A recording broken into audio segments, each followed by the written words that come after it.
looks nice in my trophy room. In the video game world, there are two rival camps: PC gamers and the people who play their games on consoles. Each platform has its hits and legendary games, the ones that players have to own. The technical challenges in bringing a PC game to a console like the PlayStation 2 are daunting. And gamers on each platform have preferences that have to be overcome.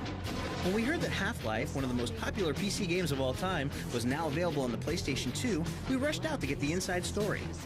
Half-Life's pretty much a story of a guy who goes to work.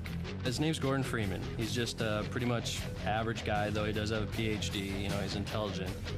Black Mesa is a research facility, probably so secretive that not very many people know about it. Basically, they do a lot of scientific research on top secret stuff. He's doing some low-level work for the company. He's a research associate, they call him. Gordon doesn't need to hear all this. He's a highly trained professional. He's in this HEV suit, this environmental suit that protects him from the radiation. It's probably not a problem. Probably, but I'm showing a small discrepancy. Well, no, it's well within acceptance. Sustaining sequence. He actually inserts this new piece of material that they found on this other planet into this machine for research.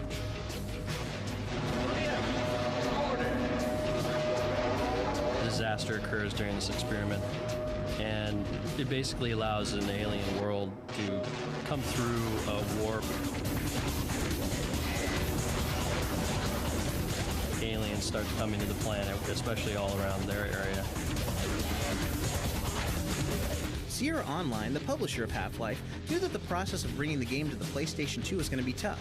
To help them, they turned to Gearbox, a veteran company that made their name making mods for Half-Life. Gearbox Software, they're actually a company down in Texas. They wanted to go ahead and get into the console market. Half-Life on PS2 is our first product on the console. Stay back! Gordon! We wanted to take advantage of the PS2 and its high-powered graphics chip, and we were able to put in a lot higher poly models, put in higher textures, really just made the game look a lot nicer. And we were able to add another big piece of content to it that wasn't on the PC as well. There's a shortcut to the training area that will get you to the surface. Good luck. That bonus, which should appeal to the hardcore Half-Life fan, is a cooperative mode called Decay. Decay was developed specifically on the PS2. It's not available on the PC. And it's cooperative play where you play as a character, Gina, who was in the original story. You play along with another fellow scientist, and you have to run around and use the other player to actually solve some of the puzzles that you come across. You can't solve the puzzles on your own, so you have to use the other one cooperatively. Fans of first-person shooter games on the PC often complain that controls suffer when a game is ported to a console. Sierra Online solved that problem with the PlayStation 2 in two ways. We wanted to make sure that we could come up with something that the player was going to have a lot of fun with. We found that putting a targeting system in would make things a lot easier on some people who may have a little bit of difficulty playing with the controller. So the targeting system you can use as long as you got your cursor over the enemy, you press a button and it'll lock on. Wherever he moves, you can shoot at him and not have to worry about aiming so precisely. Not only that, we took a few preset configurations that we thought worked really well, put them in the game, and we also allow the player to completely customize their configuration to however they like it.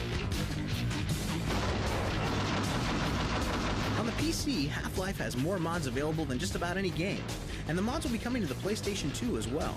In fact, Underground viewers will be the first to get the latest Half-Life mod, Uplink, and it's only available on the PlayStation 2. Excellent. I'm sending the all clear, and the door should open now. As long as you have Half-Life on the PS2, you can enter in a cheat code and put this disc in, and it allows you to play a new chapter in the Half-Life story. The Uplink mod is hidden on this issue of the Underground, so it's up to you to find it. Well, I seem to be seriously wounded.